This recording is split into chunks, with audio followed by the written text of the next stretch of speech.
Assalamualaikum warahmatullahi wabarakatuh. Perkenalkan, nama saya Ibnu Komarhuda, NIM 19051204024 dari Prodi S1 Teknik Informatika Universitas Negeri Surabaya, kelas TI 2019A. Di video kali ini saya akan membahas mengenai standarisasi jaringan komputer. Jadi standarisasi jaringan komputer ini seperti ini ya. Ini contoh OSI layer modelnya. Kalau dimana OSI layer model yang disepakati oleh bersama antara di dunia ya, itu ada application layer, kemudian presentation layer, session layer, transport layer, network layer, data link, kemudian physical. Jadi dari semua ini itu mereka dikelompok-kelompokkan juga, dimana application, presentation, dan session ini termasuk dari application kalau dari TCP/IP modelnya. Kalau transport ini adalah transport, network ini adalah internet, data link dan physical ini adalah network aksesnya. Ini adalah contoh lebih detailnya kalau misalkan dari contoh dari aplikasinya. Di sini contoh aplikasi yang menggunakan application layer, presentation layer, dan session layer ini adalah Telnet, TP, SMTP, dan SRIP, SNMP.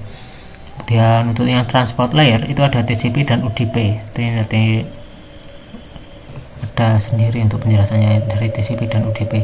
Kemudian untuk network layer ini ada IP address. Selain itu ada ARP, GMP, dan ICMP juga. Kemudian untuk yang network interface layer itu ada Ethernet, token ring, frame relay, ATM, dan lain-lain. Jadi lebih ke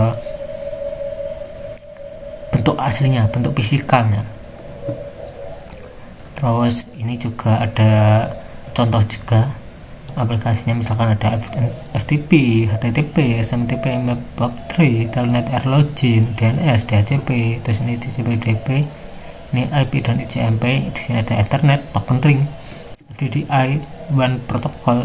Kemudian untuk yang fisikalnya ini ada copper twisted pair, ada fiber optic, dan wireless.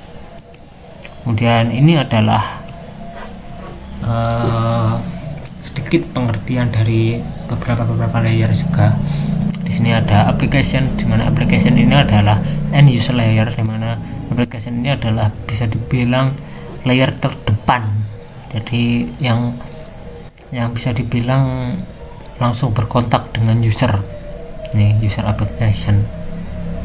Dan ada presentation, itu adalah syntax layer, yaitu enkripsi dan ada descript dari jika dibutuhkan. Kemudian ada juga session itu adalah session sense to port. Jadi karena beberapa aplikasi itu ada portnya. Kemudian ada transport, ada TCP dan UDP tadi, ada network itu adalah paket dimana menggunakan IP address. Kemudian ada data link ini adalah frames, itu MAC address juga. Kemudian ada physical layer, dimana ini adalah kabel atau hook atau yang lain-lain, lebih ke fisikalnya. Cara kerjanya kurang lebih juga seperti ini, dimana dari layer 7, layer 6 sampai layer 1, kemudian dari layer 1 dia akan mengembalikan datanya dari layer 1 ke layer 7. Jadi kurang lebih user meminta sesuatu, kemudian masuk ke sini sampai ke server, dari server dia akan kirim ulang. Bisa dibilang seperti HTTP request dan HTTP response. Terus kemudian ada protokol-protokol yang bekerja di OSI layer. Di application layer tadi ada HTTP, FTP, NFS, DNS, POP3, MIME, SMB, NNTP, DHCP. Kemudian kalau misalkan ada yang di presentation layer itu ada Telnet, SMTP, Simple Mail Transfer Protocol, ada juga SNMP. Kemudian session layer ada NetBIOS, NetBUI, SNMP. Terus yang kalau yang session layer itu ada NetBIOS, NBUI. Oh ini sudah. Oh iya sudah. Kemudian untuk yang transport layer ada TCP, yaitu protokol yang menyediakan layanan penuh lapisan transport untuk aplikasi. Kemudian ada UDP. UDP itu adalah protokol connectionless atau proses yang hanya menambahkan alamat port, checksum, error, kontrol panjang informasi data pada layer di atasnya. Kemudian ada network layer. Network layer ini ada IP, ada ARP, ada RARP, ICMP, UGP. Kemudian di data link itu ada PPP, kemudian SLP, kemudian ada physical layer. Nah, untuk physical layer ini tidak mempunyai protokol yang spesifik di layer ini. Jadi karena layer ini hanya mengirimkan data byte saja. Jadi dari beberapa physical barang seperti yang RJ45 itu kan hanya berupa kabel saja, jadi tidak ada protokol apapun intinya. Ini ada TCP versus UDP. Di sini ada perbandingan antara TCP dan UDP, yaitu adalah connection, ada orientasinya. Kalau UDP itu tidak berorientasi, TCP itu reliable. Kalau yang UDP itu best effort. Ini kalau bahasa Inggris mungkin agak sedikit susah ya. Jadi langsung di sini saja. Di sini ada sejenis yang lebih mudah bisa dipahami. Jadi kalau TCP itu bisa dibilang lambat tapi reliable transfer, jadi transfernya itu bisa dibilang akan benar-benar sampai ya. Kemudian ada typical aplikasinya itu ada email, web browsing. Kalau UDP itu cepat tapi guaranteed transfer. Jadi contohnya itu ada VoIP, kemudian musik streaming. Kalau misalkan TCP itu unicast itu satu persatu. Kalau UDP itu bisa unicast, bisa multicast, bisa broadcast.